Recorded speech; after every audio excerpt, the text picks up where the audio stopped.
சின்ன மருமகள் அப்கமிங் எபிசோடில் இங்கே சேது பயங்கரமாக போட்டு எல்லாருமே புரட்டி எடுத்திருக்காரு. அதை வீடியோவாக பார்த்துட்டு தமிழ்ச்செல்வி ரொம்பவுமே சந்தோஷப்படுறாங்க. ஆனால் இங்கே தாமரை, சித்ரா மற்றும் ஈஸ்வரியெல்லாம் இதை பார்த்துட்டு பொறுத்துக்க முடியல.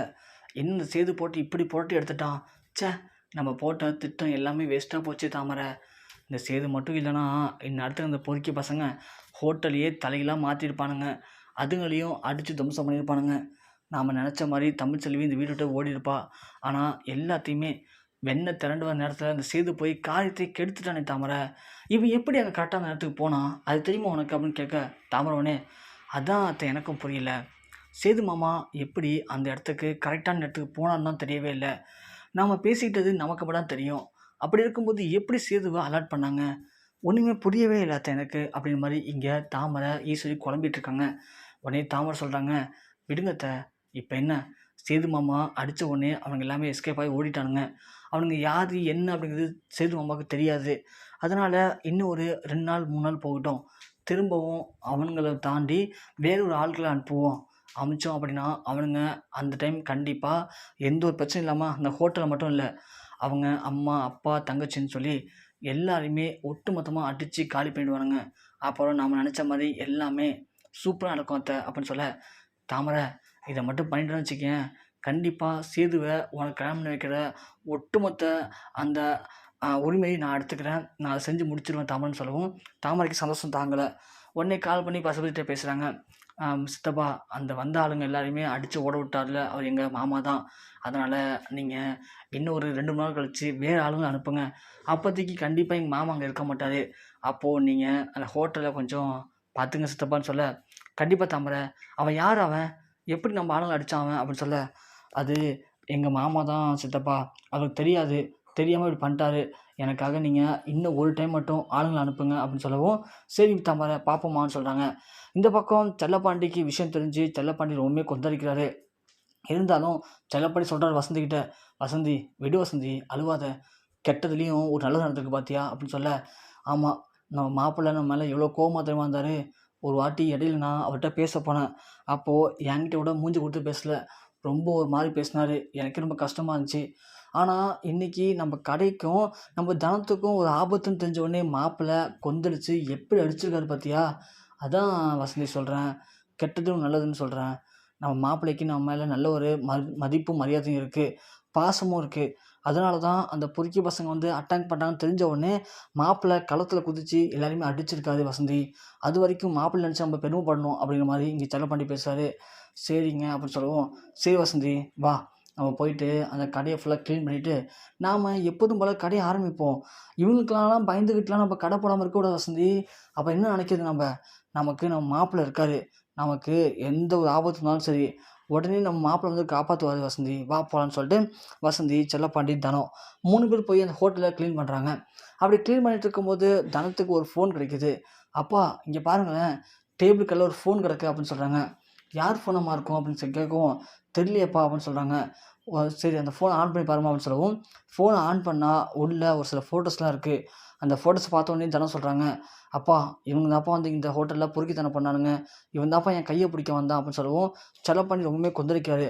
அந்த ஃபோட்டோ காட்டுப்பா, இவனுங்கள யார் நான் தேடி கண்டுபிடிச்சி அவன் கையை விட்டாமல் விட மாட்டான்னு அப்படின்னு செல்லப்பாண்டி கொந்தளிக்க உடனே தனம் சொல்கிறாங்க, அப்பா அதெல்லாம் நீங்கள் ஒன்றும் பண்ண வேணாம், இந்த ஃபோனை நீங்கள் கொடுங்க என்கிட்ட அப்படின்னு சொல்லவும், ஏம்மா என்னம்மா பண்ண போகிற அப்படின்னு சொல்கிறாங்க.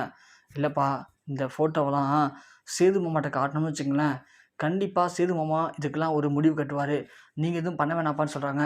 செல்லப்பாண்டி உடனே அதுக்கு வேணாம், ஏற்கனவே மாப்பிள்ளை நம்மளால கோவமாக இருந்தார், ஏதோ இந்த பிரச்சனைக்காக இப்போ சமாதானம் இருக்கார், இப்போ போய் இதெல்லாம் கொடுத்து அவரை நம்ம திரும்பவும் வேலை வாங்குற மாதிரி ஆகிடப்போகுது அப்படின்னு சொல்ல, அப்பா நீங்கள் விடுங்க நான் பார்த்துன்னு சொல்லிட்டு தனம் அந்த ஃபோட்டோவை உடனே சேதுக்கு அனுப்ப முயற்சி பண்ணுறாங்க.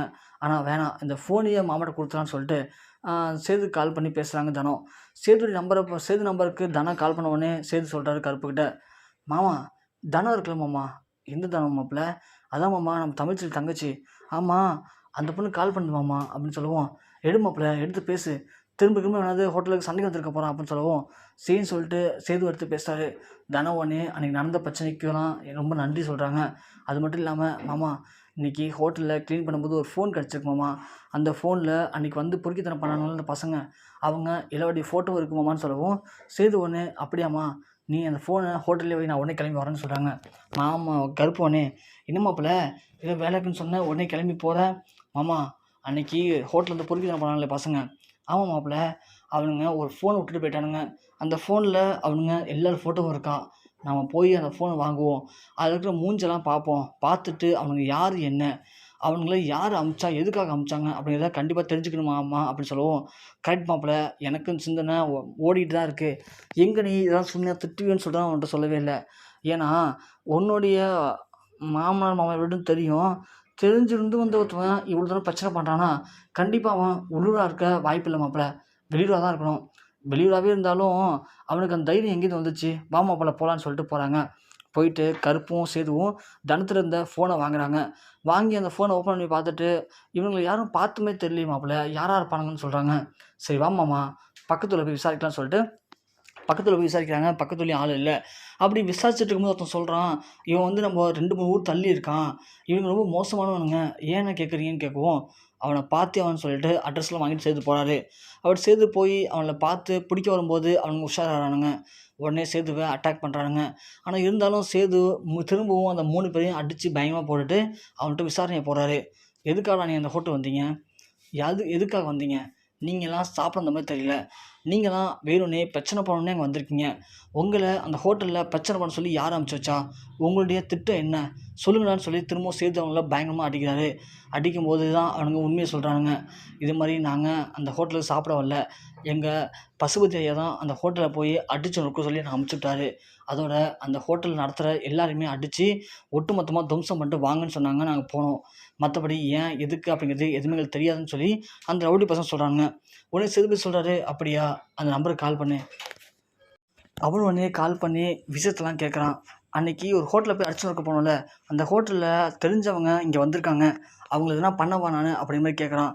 உடனே பசுபதி, ஆமாண்டா அவங்களெலாம் அடித்து ஒளியாக ஆக்கு அப்படிங்கும்போது, ஏன்னா அவங்க மேலே இவ்வளோ கடுப்பாக இருக்கீங்க நீங்கள் அப்படின்னு சொல்லும்போது, அவங்க நம்ம தாமரைக்கு தெரிஞ்சவங்கடா, தாமரையவே ஏமாற்றிருக்காங்க. தாமரை பாப்பா தான் சொன்னிச்சு, அவள் நமக்கு மக மாதிரி, அதனால் தாமரைக்கு நன்றிக்காக நம்ம பட்டிருக்கோம், அதுக்காக தான் சொல்கிறேன், அவங்களாம் அங்கேயே போட்டு தள்ளுன்னு சொல்கிறாங்க. சரிண்ணே இருங்க நான் முடிச்சுட்டு கால் பண்ணு சொல்லி அவன் ஃபோன் வைக்கிறான். அப்போ தான் இங்கே சேதுக்கும் கருப்புக்கும் புரியுது, இந்த பிரச்சனைக்கெலாம் காரணம் தாமரை தான். ஸோ தாமரை சொல்லி தான் இந்த அடியாளெலாம் வந்து அந்த கடையை அடிச்சுட்டு வந்திருக்காங்க அப்படின்னு சொல்லவும், சேது ஒன்று கேட்குறாரு, மாமா என்னமாம்மா இதெல்லாம், தாமரை எதுக்காக இந்த ஹோட்டலில் அடிச்சு நொறுக்க சொல்லியிருக்கா, அவளுக்கு என்ன பிரச்சனைன்னு கேட்குறாங்க. கருப்பு ஒன்று, அதான் மாப்பிள்ளை எனக்கு ஒன்றும் புரியல, இப்போ தான் மாப்பிள்ளை எனக்கு விளங்குது, தமிழ்ச்செல்விக்கு எப்படி இந்த விஷயம் தெரிஞ்சதுன்னு சொல்லிட்டு. அப்போது தாமரை யார்கிட்டயோ சொல்லி பேசியிருக்கா, அது தமிழ்ச்செல்வி காதல் வாங்கிட்டு தான் நம்ம கால் பண்ணியிருக்காங்க, நம்ம ஹோட்டலில் அடிச்சு நொறுக்க போகிறான்னு சொல்லிட்டு. அப்போது தாமரை தான் அப்படி தான் பண்ணியிருக்கா அப்படின்னு சொல்லவும், சேதுக்கு இங்கே பயங்கரமாக கோவம் வருது. மாமா ஏற்கனவே இந்த கல்யாணத்தை நிப்பாட்டினதில் எனக்கு லைட்டாக தாமரை மேலே சந்தேகம் இருக்குது. இப்போது தாமரை தமிழ்ச்செல்வி குடும்பத்தையே ஒட்டுமொத்தமாக அடித்து காலி பண்ண சொல்லியிருக்கா அப்படின்னா, கண்டிப்பாக தாமரை தான் மாமா ஏதோ பண்ணுறா, அவள் தான் பெருசாக ஏதோ பண்ணிகிட்ருக்கா அப்படின்னு சொல்லவும், அதே தான் மாப்பிள்ள, தாமரை தான் இப்போ எல்லா பிரச்சனையும் காரணமாக இருக்கும் மாப்பிள்ள அப்படின்னு சொல்லிட்டு இந்த 2 பேரையும் கட்டி இழுத்துட்டு போகிறதுக்கு நம்ம சேது கொண்டு வீட்டில் விடுறாரு. அவனை பார்த்துட்டு தாமரை ரொம்ப ஷாக் ஆகிறாங்க. எதுக்காக அவனை அங்கே வந்திருக்காரு நம்ம சேது மாமா அப்படின்னு சொல்லிட்டு. மாமா யாருங்க என்ன பிரச்சனை கேட்கும்போது உடனே சேது சொல்கிறாரு, இன்னும் தாமரை நடிக்கிறியா, நீ எவ்வளோ நடிக்க எனக்கு தெரியும் தாமரை, இனிமேல் நடிக்க தேவையில்ல, நீ சொல்லி தான் இவங்க போய் தான் ஹோட்டலில் அடிச்சு வளர்க்க போயிருக்கானுங்க, எதுக்காக சொன்னேன் சொல்லுன்னு சொல்லவும் தாமரை திட்டம் முடிக்கிறாங்க. சேது படான்னு தாமரை கணத்தொன்று வைக்கிறாரு. சொல்கிறியா இல்லை அப்பா கூப்பிடுவா அப்படின்னு சொல்லவும், தாமரை எல்லா உண்மையும் சொல்லிடுறாங்க. இது மாதிரி ஈஸ்வரியத்தை தான் சொன்னாங்க, அந்த ஹோட்டல் நீங்கள் வச்சு கொடுத்ததா, அதனால் அந்த ஹோட்டல் இனிமேல் இருக்கக்கூடாது, அடித்து உடைக்க சொல்லுன்னு சொன்னாங்க, அதனால தான் மாமா இப்படி பண்ணிட்டேன், என்னை மன்னிச்சிருவான்னு சொல்லி தாமரை அழுவவும், அப்போது ஈஸ்வரி நீன்னு எல்லாம் சேர்ந்து தான் இந்த திருட்டுத்தனம்லாம் பண்ணிட்டு இருக்கீங்களா, இன்றைக்கி அப்பா வரட்டும், இதுக்கெல்லாம் ஒரு முடிவு கட்டணும்னு சொல்லி சேர்ந்து கிளம்பாரு. தாமரை உடனே காலில் பிடிச்சி கெஞ்சுறாங்க, மாமா வேணாம் மாமா, இது மாமான்னு சொல்லிடாதீங்க, பெரிய மாமாவுக்கு தெரிஞ்சால் பிரச்சனை பெருசான்னு சொல்கிறாங்க. என்ன பெருசாகிடும், அப்போது நானும் என் பொண்டாட்டியும் உங்களுக்குலாம் எதிரியாக இருக்கணும், நீங்கள் மட்டும் இந்த வீட்டு சாப்பாடு சாப்பிட்டுட்டு இந்த வீட்டுக்கு துரோகம் பண்ணீங்களா, இன்றைக்கி உங்களை இந்த வீட்டை விட்டு அடித்து துரத்தாம விட மாட்டேன்னு சொல்லி சேது நேராக கிளம்பி ராஜாங்க மாமா பார்க்க போகிறாரு.